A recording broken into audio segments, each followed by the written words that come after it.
The last call from my son Will was a whisper, dry, strained, barely human. "Mom, I need you." That's all he said. No explanations, no details. Just that voice, cracking through the line like something breaking. I didn't ask questions. I didn't sleep. I booked the first red-eye to Florida, stuffed a carry-on with wrinkled clothes, and flew across the country with a knot in my stomach that no mother ever forgets. The kind that says this time, it's different. The hospital was white, cold, efficient.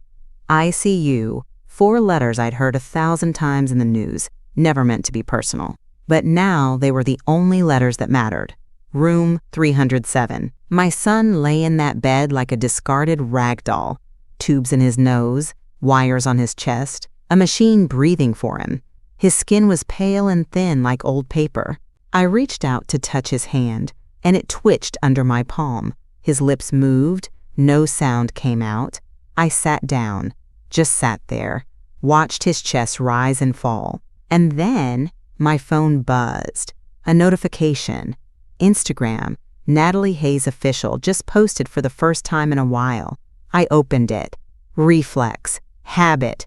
God help me, I wish I hadn't. There she was, Natalie, my daughter-in-law, in our Palm Beach home, wearing a skin-tight dress that cost more than a nurse's monthly salary, laughing, champagne in hand, surrounded by equally vacant people, all too young, too rich, too far removed from reality. The caption read, "Celebrating life bottle with popping cork kiss mark hashtag Palm Beach nights." Life? She was celebrating life? I stared at that screen until the edges blurred. My son was in ICU, dying, and she was drinking my wine in my house like she'd already buried him. I stood up. My hands shook, but not from grief. No, it was rage now. Controlled, cold rage. I logged into the Family Trust's financial portal. She never changed the passwords. I made sure of that. Within 10 minutes, every joint account with Natalie's name on it was frozen. Her credit cards? Blocked. Her access to Will's estate? Denied. I didn't sleep that night. Instead, I sat in a stiff plastic chair next to Will's hospital bed, holding his limp hand. Machines beeped and blinked. The nurses came and went, efficient but distant, as if they'd already seen how this story ends. I stared at his face. The face I once kissed goodnight 1,000 times. The boy who stayed up late building Lego cities and asking me about the Cold War, who brought home stray animals and defended the underdog even when it got him punched in the mouth. Now he lay still, nearly lifeless, and his wife was clinking glasses 2 zip codes away. It was hard to breathe. There was a time I thought Natalie was just shallow, the kind of woman more interested in purses than people. But I was wrong. She wasn't shallow. She was cold, calculated, and now I could see it clearly. She was celebrating her husband's decline because it meant one thing: access. Access to what he had, what we had built. I opened my phone again, not for social media. No, I was done looking at that circus. I pulled up my notes app, typed the date, time, every detail from the call, the account freeze, documentation. That's what you do when you've spent a lifetime teaching political science. You gather facts, you prepare, you stay sharp, even when the world tilts sideways. Grief was still there, but it wasn't soft. It was steel now. I remembered something Natalie once said, offhand, at a brunch years ago. If something ever happened to Will, I swear I'd go straight to St. Barth's. I couldn't deal with all that funeral energy. She said it while sipping mimosas. Will laughed it off. I didn't. Back then, I pushed it aside. Now it rang in my ears like a warning I had ignored. My phone buzzed again. Not Natalie this time. It was a message from the hospital billing department. She'd removed me as next of kin last month. I wasn't even supposed to be contacted unless it was a dire emergency. I stared at the screen, my jaw clenched. This was a dire emergency. She just didn't think I'd show up in time. I reached over, touched Will's hand again. Still warm, still fighting. I whispered, "I've got you, baby. I'm here now." She won't touch a penny more. And for the first time since I landed, I allowed myself one clear thought. She thought I'd be too late. She thought I'd stay quiet. But she forgot who I am. I didn't come this far to watch my son die surrounded by vipers. I came to war. Morning light crept into the hospital room like an intruder, weak and unwelcome. Will's chest still rose and fell, shallow, mechanical. No change, no miracle. Every hour that passed felt like a countdown, and nobody was saying the number out loud. I was standing near the window, arms crossed, when a nurse came in. She looked young, early 20s maybe, nervous, holding a clipboard like a shield. "Mrs. Hayes?" she asked quietly, not meeting my eyes. "Yes?" She shifted her weight, glanced at Will, then back at me. I wanted to let you know that there were instructions in the system. From his wife." I narrowed my eyes. "What kind of instructions?" "To limit visitors, especially family," she said, wincing like she expected me to yell. "Unless his condition became critical." I stared at her. "He's in the ICU. What do you call this?" She looked genuinely sorry. "I know. I'm sorry. It didn't feel right. That's why I told you." A cold, familiar fury began to spread through my chest. "What else?" She hesitated, then took a step closer and whispered, "There was also a form, a power of attorney change. It came through a few days ago, but there's no signed version on file. The attending physician flagged it as incomplete. Was it Natalie who submitted it?" The nurse nodded. She said it was urgent, that he wanted her to have full control. I turned away from the girl because my hands had begun to shake again, but not from fear. This time, it was clarity. Natalie's timing wasn't just suspicious. It was precise, coordinated. She knew when he would collapse. She planned for it. I took a long breath and looked back at the nurse. "Thank you for telling me. That was brave." She gave me a small nod, then turned to leave. I stared at the foot of the hospital bed.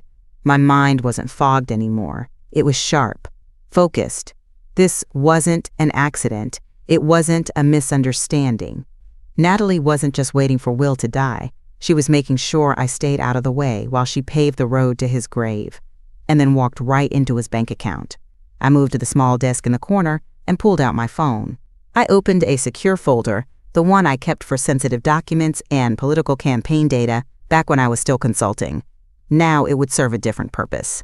Natalie thought she was playing chess, but I had taught entire courses on power, law, and manipulation. She thought I was a grieving old woman. She had no idea I was a damn general. It was 9:04 a.m. when I stepped out into the hospital hallway, the door to Will's room clicking shut behind me.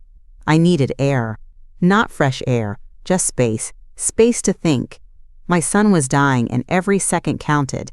And somewhere across town, Natalie was still clinking glasses and rehearsing her alibi. But she didn't know the timer had started ticking. She didn't know I had arrived. She didn't know her hour of reckoning had already begun.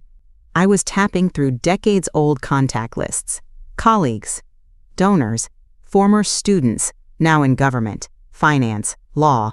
The old professor in me had gone dormant, but she wasn't dead. Natalie thought I was a relic. What she didn't know was that relics like me have deep roots and long memories. I messaged Catherine first. Catherine Blake, federal lawyer, bulldog in court, loyal in life. I didn't bother with pleasantries. Me, Will's in ICU. Natalie's planning something. I need legal teeth, quiet but strong. You in? Her reply came 3 minutes later. Catherine, I've already cleared my calendar. I felt a grim satisfaction tighten my jaw. Next, I accessed a secure drive, something I hadn't touched since the last time I testified at a state ethics hearing. Campaign finance records, shell company trackers, asset documents. I cross-referenced every known alias Natalie ever used. Birth name, previous addresses, business filings. I opened a private browser and began searching state-level corporation registries. It was a mess of tax filings, property trusts, and something odd.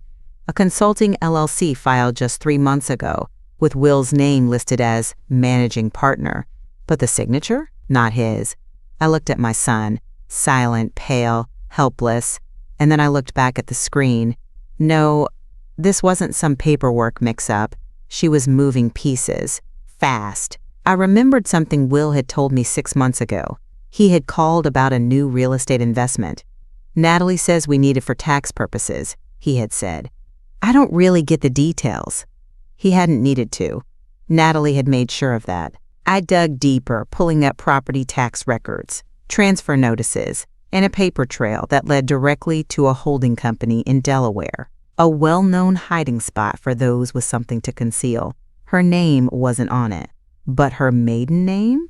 It was listed as the managing agent. There it is. I glanced up at Will's heart monitor. Still beeping, still fighting. This wasn't about revenge, not anymore. This was about justice, about saving a man too sick to defend himself from a woman who slept beside him, smiled at him, and quietly planned his financial eulogy. My phone buzzed. Catherine. I stepped into the hallway and answered. I pulled her financials, she said without preamble. And Liz, it's worse than you thought. She sent over a secure file. I opened it on the hospital's guest Wi-Fi, shielding the screen from wandering eyes. It was a full audit. Bank transfers, flagged account activity, offshore holdings, line after line of red highlighted transactions. She's been siphoning funds from Will's accounts for at least 8 months, Catherine said. Tens of thousands routed to a bank in the Caymans, in her name alone. No joint authorization. I swallowed. What about Will's consent? Catherine snorted. The man was half-conscious most of the time these transfers were made. She's been positioning herself for his death, Liz. This is financial euthanasia. I gripped the phone tighter. Can we prove it? We can bury her with it. She wasn't finished. She also scheduled a consultation with a probate attorney last week, the same day she limited your hospital access. The weight of it hit me in the chest like a blow. She was preparing the legal transfer of Will's estate before his body had even stopped fighting for air. And that lawyer, his name triggered something. I opened Natalie's social media feed again. There he was, laughing beside her in a party photo. A cocktail in one hand, his other arm draped casually around her waist. The night Will was admitted into ICU. I couldn't breathe for a moment, but then something inside me clicked into place. She wasn't just planning for life after Will. She was celebrating it. I stepped back into Will's room, looked at him, pale, gaunt, tubes keeping him alive. I've got it now, I whispered. I know what she's done, and I'm gonna make damn sure she never sees a penny of what you worked for. The war wasn't just coming. It had begun. It was still the same day. Just hours since I'd stepped off that plane, bleary-eyed and trembling. But I wasn't the same woman who had walked into the ICU this morning. Now, I had authority. Catherine had moved fast, faster than I thought possible. The emergency hearing took place over video, legal staff on standby, the judge visibly annoyed but cooperative after hearing the details. I had filed everything. The attempted POA, the financial transfers, the party photos. Catherine spoke with fire.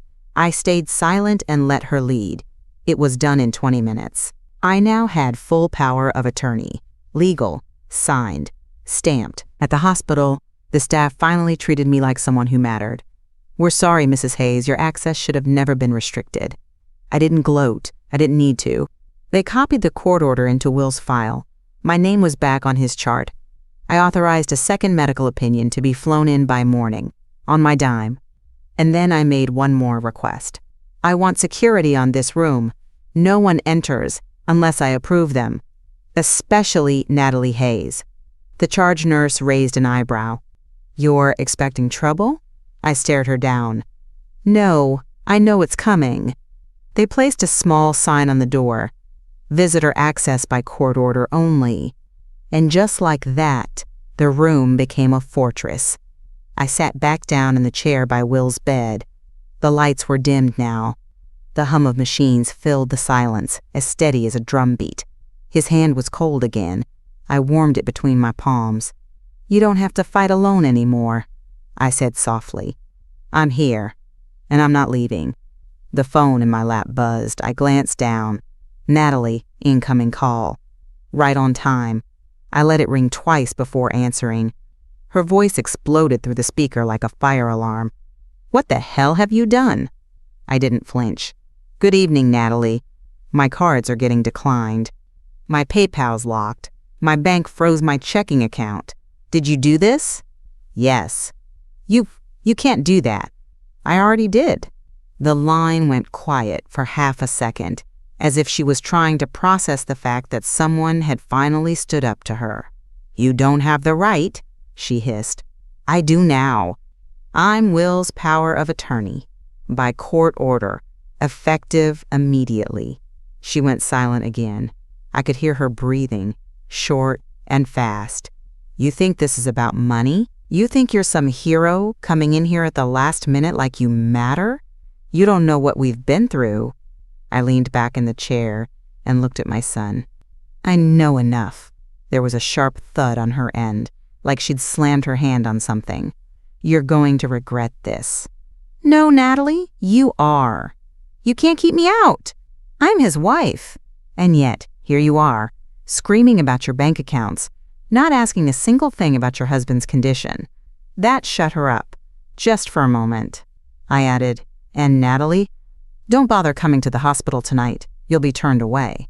"You've made a mistake," she whispered, her voice suddenly venomous. "A big one." I ended the call without another word. Then I opened my notepad and wrote down every word she said, time-stamped it, documented it. Just like I taught my students, when they lose power, they get sloppy. And when they get sloppy, you win. The trap wasn't just set. She'd already stepped into it.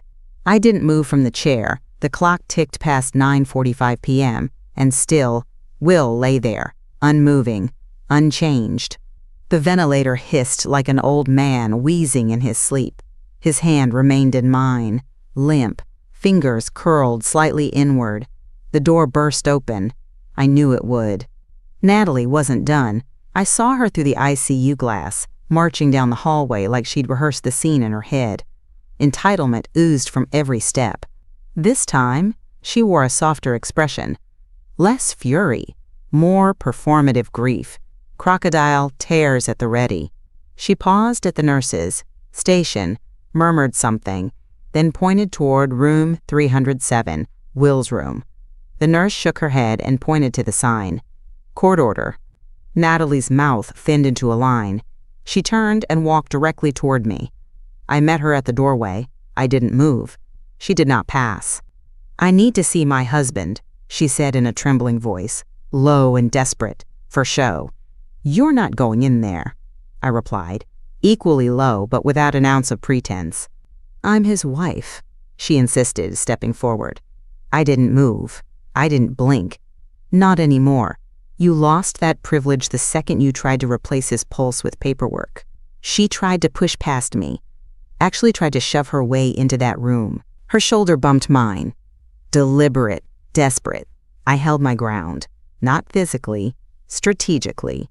"You are no longer in charge here, Natalie," I said, calm and cold as stone. "You come near my son again, without legal cause, I'll have you arrested for violating a court order." That made her freeze. Right on cue, the security guard from earlier rounded the corner. Young, serious, arms crossed. I didn't even have to speak. He stepped beside me, close enough that Natalie had to tilt her head up to look him in the eye.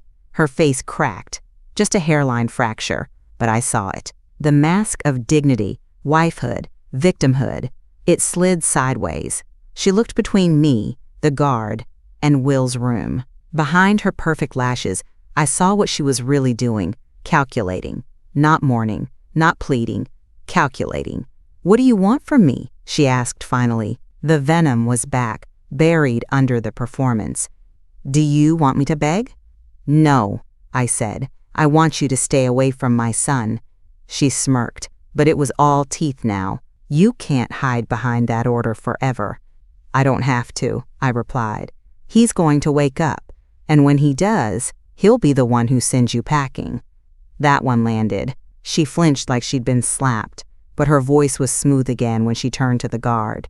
I'll leave for now. She walked off without another word, her heels echoing like gunshots all over again, but this time they sounded like retreat.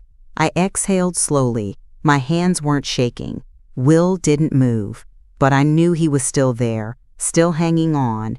I sat back down beside him, stared at his face, and whispered, "Don't you give her the ending she wants. We're not done yet." By the next morning, the hospital staff had adjusted to the new normal. Me as the decision maker, the gatekeeper, the mother-turned-guardian. The chart had my signature on every page. The security team had a standing photo of Natalie with the words, "Do not admit without clearance," taped under the desk. But quiet never lasted long in a war like this. At 10:02 a.m., my phone rang again. Unknown number. I let it go to voicemail. Seconds later, it rang again. Same number. Persistent. Strategic. This time, I picked up. "Mrs. Hayes?" A voice too smooth, too rehearsed. "This is Darren Selby. I represent Mrs. Natalie Hayes." I waited. No need to fill the silence. "She's distraught," he said carefully. "She informed me that certain financial accounts have been frozen and that she's been restricted from accessing her marital home, credit lines, and shared property." I kept my tone dry. "That's correct." "Well," he chuckled nervously, "we'd like to avoid escalation. Obviously emotions are high and cut the performance." I snapped. "You don't call unless she's panicking. And if she's panicking, then you're desperate. So let's save each other the polite fiction." He was quiet for a moment. Then, like a good lawyer, he pivoted. What would it take to resolve this privately? There it was. I leaned back in the chair, my eyes never leaving Will's pale, sleeping face. "You want access to the money again?" I said calmly. Then she signs. "Excuse me," she signs a legal document relinquishing all claims to Will's estate. Now, in writing, notarized. She signs away every right to his accounts, property, investments, and medical decisions. Permanently, irrevocably. "That's a bit extreme," he said, suddenly less smooth. "She has a choice," I said, my voice hardening. "She can walk away with nothing but her name, or she can drag this through court while the press leaks every party photo, every offshore transfer, every forged document. And when Will wakes up, he'll finish what I started. Either way, she loses. This is her last chance to lose quietly." He didn't respond. I added, "She signs by noon, or the injunction becomes public record. Then I contact the IRS about those offshore accounts she forgot to declare." Silence. "You have my number," I said. "You'd better use it before she loses her last shred of dignity." I hung up before he could answer. My hands didn't shake this time. My voice hadn't cracked once. I looked over at Will again. The machine still beeped, steady, unforgiving. But I didn't feel helpless anymore. I wasn't just holding his hand, I was holding the line. She came back just before noon. No warning this time, no phone call, no pretense. She walked into the hospital conference room like someone heading toward execution. Face pale, lips pressed thin, a beige folder clutched so tightly in her hand, the paper inside was creased from her grip. No makeup today, no designer dress, just a black cardigan, oversized sunglasses, and fury hiding behind every inch of forced composure. Catherine was already there, seated beside me, calm, immaculate, a courtroom hawk in a navy blue blazer. Natalie sat down across from us without a word. Her lawyer came in next, Darren Selby, looking 5 years older than he had over the phone. His tie was loose, sweat along the collar. I didn't speak first. I waited. Natalie pulled the document out of the folder and laid it flat on the table. It was just 3 pages long, legally tight. Every clause carved out with surgical precision. She had no wiggle room left. Catherine had seen to that. "I want to make it clear," Natalie said, her voice clipped, "that I'm signing this under duress." I met her eyes without flinching. "No, you're signing it because your plan failed." She looked down at the document. Her hand hovered over the last page. The pen in her grip trembled, just slightly. Rage and shame twitched in the corner of her mouth. Darren cleared his throat. "My client would like to—" "Spare me," I cut in. "She doesn't want to make a statement. She wants to stall." "But time's up." Natalie's nostrils flared. Her signature hit the page in one long, angry sweep. Then she dropped the pen like it had burned her. "There," she spat. "You won." I leaned forward, my voice quiet but firm. "I didn't win, Natalie. My son won." She blinked at me. Once, her mascara-less lashes trembling. I continued. "He didn't lose everything to you. He didn't die while you drained him dry. He didn't disappear without someone fighting for him." "You act like you know everything," she snapped, her voice finally cracking. "Like he was some saint. You think this makes you the hero?" "No," I said, "but it makes me his mother, and today it makes me the one who stopped you." Her hands curled into fists. For a moment, there was silence. Just the low hum of the air conditioning and the ticking of the wall clock.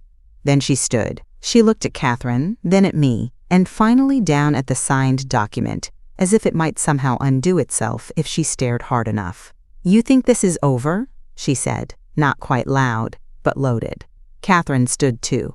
"Legally, yes. It's over. You've signed away everything." Natalie turned and stormed out, leaving the folder behind. Darren gathered the paperwork, mumbled something about follow-up filings, and hurried after her like a lawyer fleeing a crime scene. When the door shut, I let out a breath I didn't realize I'd been holding. Catherine turned to me, her voice soft for the first time all day. She never expected anyone to challenge her. She never thought Will would have anyone left, I said. And that was the truth. Natalie had bet on isolation, on greed being mistaken for grief, on silence buying her time. But she had forgotten one simple thing. I was still alive. And now, so were Will's rights, his future, his dignity. She hadn't been fighting for her husband. She'd been fighting for a lifestyle. And now she had neither. 3 days passed. 3 long, heavy, unbearable days. The machine still beeped, the IV still dripped, and Will's chest still rose and fell in that slow, unnatural rhythm that had come to haunt me. I barely left the ICU. Nurses offered me blankets, coffee, pity. I took only the coffee. I kept talking to him. Every day. Every hour. "You're not done, baby. Not yet. I've held off the wolves. You just need to come back." And then, on the 4th morning, just before dawn, I felt the slightest twitch in his hand. I thought I imagined it. But then he twitched again, and his fingers closed around mine. I pressed the nurse call button like it was a detonator. They rushed in, checking vitals, calling the attending, adjusting monitors. But I didn't look at any of them. I looked at him. His eyes opened slowly.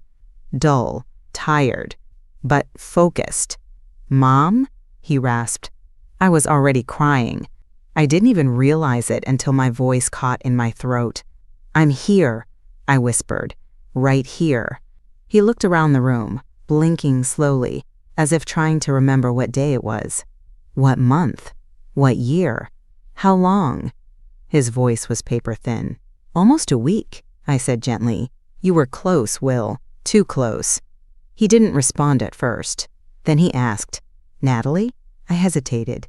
"Just for a second." "She's gone," I said.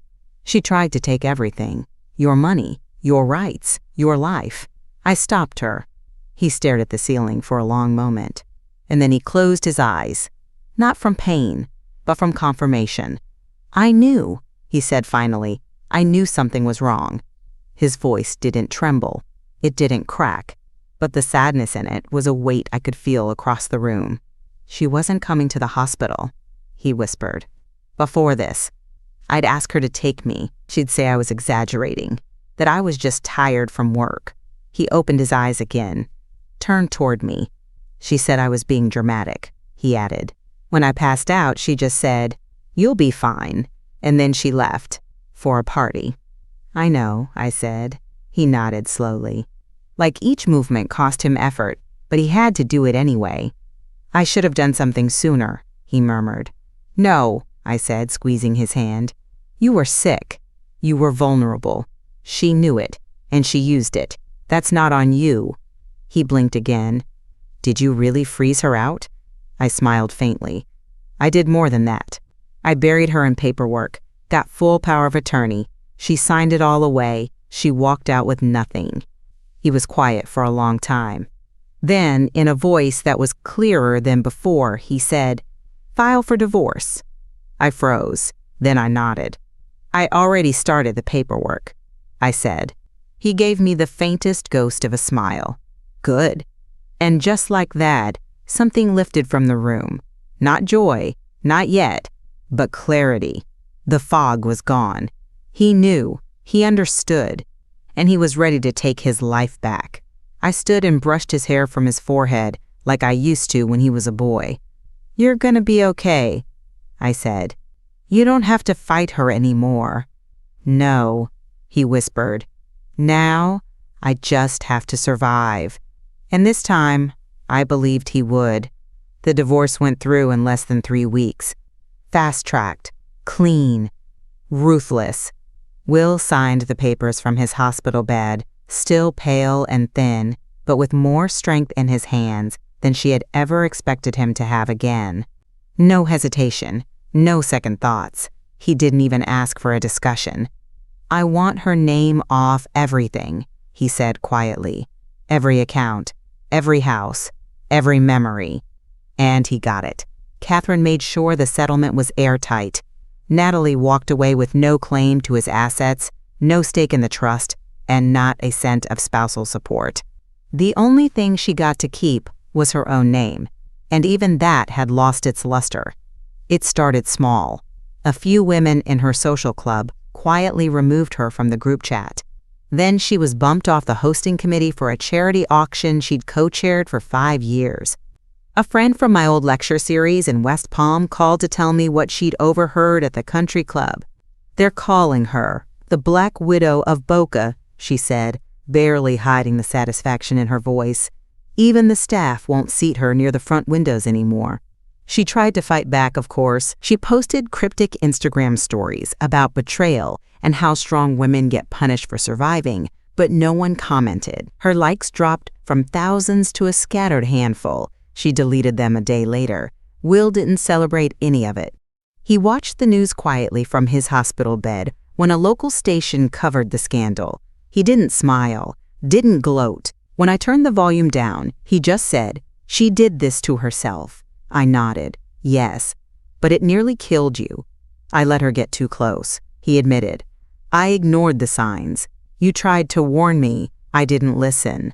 I didn't say I told you so. I didn't need to." Because this wasn't about punishment. Not anymore. It was about protection. It was about the truth finally having weight. Natalie had tried to craft a future by erasing Will's, by pushing him toward death with paperwork and perfume. But instead, she destroyed herself. And now, all she had left were stories no one wanted to hear, and doors that would never open for her again. Thanks so much for listening. If this story moved you, hit that like button. It really helps more people find it. I'd love to hear what you think in the comments. What part hit you the hardest? Have you ever seen someone go through something like this? And tell me where you're watching from. I'm always amazed by how far these stories reach. Don't forget to subscribe to the channel for more stories like this one, and check out the others I've posted. You might find something that speaks to you even more.